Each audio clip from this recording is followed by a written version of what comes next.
আসসালামু আলাইকুম viewers, welcome back to my channel Afroza's cooking world. চলে এলাম আরও একটা নতুন রেসিপি নিয়ে। আর আজকের রেসিপিতে আমি শেয়ার করতে যাচ্ছি সুজির পাকোড়া। এই সুজির পাকোড়াটা খেতে কিন্তু খুবই টেস্টি আর তৈরি করাও একদম সহজ। তাহলে চলুন কথা না বাড়িয়ে শুরু করছি আজকের সুজির পাকোড়া। এখানে আমি হাফ কাপ পরিমাণ সুজি নিয়েছি। আর এই সুজিটাকে প্রথমে ভিজিয়ে রাখতে হবে। আমি সামান্য পরিমাণ পানি দিয়ে সুজিটাকে ভিজিয়ে রাখবো। 1/3 কাপ পরিমাণ পানি দিয়েছি, খুব বেশি পরিমাণ পানি দিতে হবে না। 10 মিনিট ভিজিয়ে রাখার ফলে সুজিটা একটু ফুলে উঠবে। ফিরে এলাম 10 মিনিট পর। এরই মাঝে সুজিটা বেশ ফুলে উঠেছে। এখন এই সুজির সাথে অ্যাড করে দিচ্ছি কিছু গাজর কুচি। এটা সম্পূর্ণ অপশনাল, হাতের কাছে না থাকলে না দিলেও হবে। আর দিয়ে দিচ্ছি ধনেপাতা কুচি। নিয়েছি চিলি ফ্লেক্স, আর এই চিলি ফ্লেক্সটা হচ্ছে শুকনা মরিচ, আমি ছোট ছোট টুকরো করে কেটে নিয়েছি। দিয়ে দিচ্ছি 2 টেবিল চামচ পরিমাণ আটা, হাফ চা চামচ মরিচের গুঁড়া, ঝালটা নিজেদের স্বাদ মতো দিয়ে দিবেন, হাফ চা চামচ হলুদের গুঁড়া,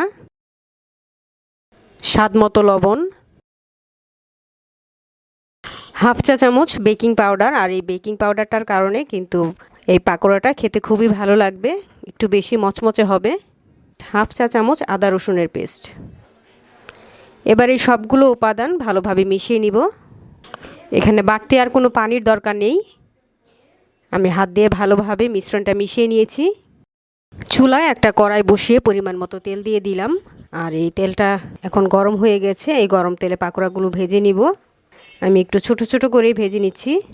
আমি চামচ দিয়ে দিচ্ছি, আপনারা হাত দিয়েও দিতে পারেন, কোনো সমস্যা নেই। চুলার আঁচটা আমি মাঝারি ফ্লেমে রেখেছি। আর এই পাকোড়াগুলো হতে কিন্তু একদমই কম সময় লাগে, খুব তাড়াতাড়ি হয়ে যায়। এক পাশ হয়ে যাওয়ার পর আমি উল্টে দিচ্ছি। আমার পাকোড়াগুলো একদমই রেডি, আমি চুলা থেকে নামিয়ে নিচ্ছি।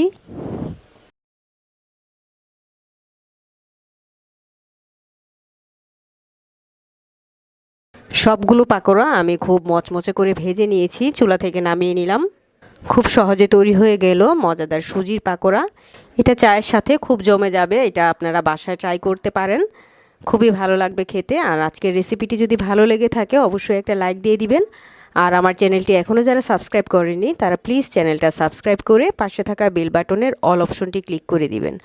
আজ এ পর্যন্তই, আবার চলে আসবো নতুন কোনো রেসিপি নিয়ে। সে পর্যন্ত সবাই ভালো থাকবেন। আল্লাহ হাফেজ।